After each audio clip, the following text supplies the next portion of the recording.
Bismillahirrahmanirrahim. Assalamualaikum warahmatullahi wabarakatuh.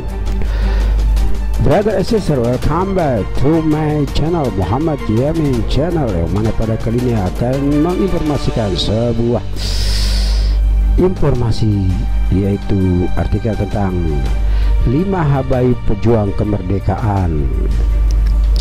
Dikutip dari suara.com.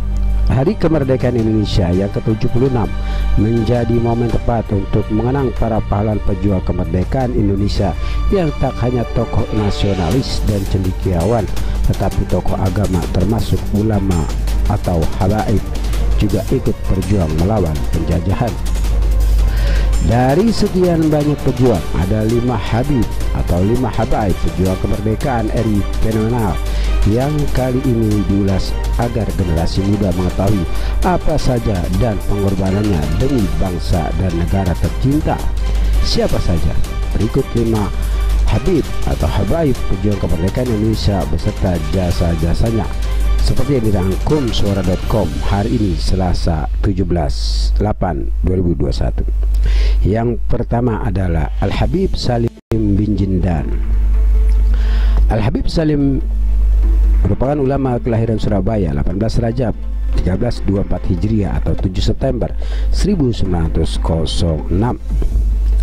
Memiliki nama asli Al-Habib Salim bin Ahmad bin Jindan, ulama yang dijuluki gudang ilmu pada zamannya, yang ini merupakan murid Syekhuna Khalil bin Abdul Muttalib yang masyhur dengan sebutan Mbah Khalil Bangkalan.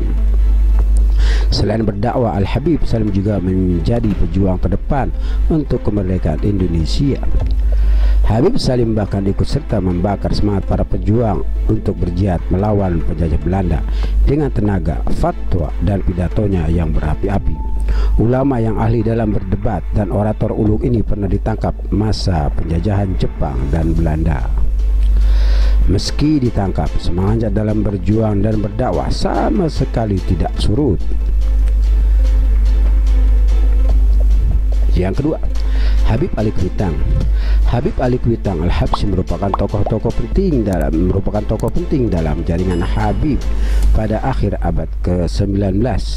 Ia lahir pada tanggal 20 Jumadil Awal 1286 atau 20 April 1870 dan wafat pada Ahad 20 Rajab 1388 Hijriah atau 13 Oktober 1968. Pada 1886 di tanah air, Al-Habib Ali Kuitang dilansir hidayatuna.com berguru kepada para alim ulama yang ada di Indonesia. Ia bahkan juga membangun pengajian tetap di Majelis Ta'lim Kuitang dan di tempat lainnya di seluruh Indonesia, mulai dari desa terpencil hingga luar negeri. Para tokoh era pergerakan nasional seperti Guru Said Uthman Yahya, Habib Ali Kuitang juga merupakan tokoh politik dan pejuang kemerdekaan. Pada masa itu beliau aktif di Partai Syarikat Islam yang dipimpin oleh Hos Cokro Aminoto dan Haji Agus Salim. Di zaman pendudukan Jepang, Habib Ali Kuitang pernah dipenjara bersama Haji Agus Salim. Dengan mengobarkan semangat anti penjajahan dengan membawa ayat-ayat Al-Quran serta hadis Nabi yang menganjurkan melawan penjajah, Habib Ali Kuitang pernah mengungkap penjajah adalah penindas, kafir, dan wajib diperangi. Yang ketiga, Habib Idrus bin Salim Al-Jufri. Habib Idrus bin Salim Al-Jufri lahir di Taris, Hadramaut, Yaman pada 15 Maret 1892. Selain dikenal sebagai tokoh pendidikan Islam di Sulawesi Tengah, ia juga dikenal sebagai tokoh nasionalis anti penjajahan dan militan.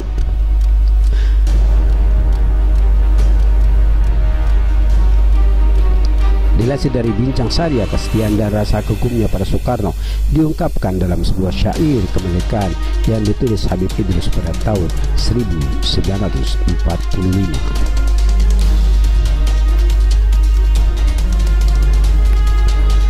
Semasa hidupnya, Habib Idrus selalu berjuang dalam ranah pendidikan dan perjuangan kemerdekaan. Madrasah Al-Kharaj yang didirikan Habib Idrus bin Salim Al-Jufri selain sebagai media dakwah Islam juga menjadi pusat perlawanan dan doktrinasi nilai-nilai nasionalisme. Syair yang Habib Idris buat pada tahun 1945 bahkan dikenal sebagai syair yang bermakna perjuangan syarat nasionalisme. Meski berdarah Arab, Habib Idris bin Salim Al-Jufri mengungkap cintanya pada Indonesia dengan cara yang luar biasa. Yang keempat, Syarif Hamid II. Syarif Hamid II ini yang memiliki nama lengkap Syarif Abdul Hamid Al-Gadri, merupakan seorang Habib sekaligus Sultan di Kesultanan Pontianak, Kalimantan Barat yang merancang lambang Garuda Pancasila. Lelaki yang juga akrab disapa Sultan Hamid II ini dilansir Wikipedia merupakan putra sulung Pontianak ke-6 yang lahir di Pontianak pada 12 Juli 1913 dan meninggal di Jakarta 30 Maret 1978. Ia menempuh pendidikan di LSE di Sukabumi, Pontianak, Yogyakarta, dan Bandung. Meski tidak tamat di Bandung, Syarif Hamid II lulus dan meraih pangkat letnan pada Kesatuan Tentara Hindia Belanda. Setelah lulus pada tahun 1937, Syarif Hamid II dilantik sebagai perwira KNIL dengan pangkat letnan 2. Dalam perjuangannya, beliau juga ditugaskan oleh Presiden Soekarno untuk merancang lambang negara RI, yaitu Garuda Pancasila. Saat menjabat sebagai Menteri Negara Gender Portfolio pada 10 Januari 1950, dibentuklah panitia teknis dengan nama Panitia Lencana Negara di bawah Sultan Hamid II. Susunan teknis pembuatan lambang negara ini antara lain diisi oleh Muhammad Yamin, Ki Hajar Dewantara, MA, Pelia Pesi, Muhammad Nasir, dan RM Ngabehi Porbacarakan. Yang kelima adalah Habib Hussein Mutahar. Habib Hussein Mutahar merupakan pencipta lagu Hari Merdeka atau yang dikenal 17 Agustus yang biasa diputar menjelang Hari HUT RI dengan nama asli Muhammad bin Hussein Al-Mutahar. Beliau lahir di Semarang pada 5 Agustus 1916. Semasa hidupnya Hussein Mutahar dikenal sebagai sosok seniman dan musisi yang andal. Selain itu beliau juga dikenal karena rasa berbaktinya kepada negara. Selain menciptakan lagu Hari Merdeka, Habib Hussein Mutahar juga menciptakan lagu Himne Syukur di mana lagu ini merupakan bentuk rasa terima kasih kepada Tuhan Yang Maha Esa. Itulah 5 Habib atau Habaib pejuang kemerdekaan RI fenomenal yang perlu kamu ketahui jasa-jasa dan pengorbanannya. Oleh karena itu, keturunan Arab atau Habaib-Habaib di Indonesia rata-rata mereka adalah orang yang berjuang berdakwah, dan mudah-mudahan mereka istiqomah di dalam menegakkan amar ma'ruf nahi munkar. Demikian sekilas informasi, semoga bermanfaat. Thanks for watching. Syukran ala musyahadatikum. Assalamualaikum warahmatullahi wabarakatuh.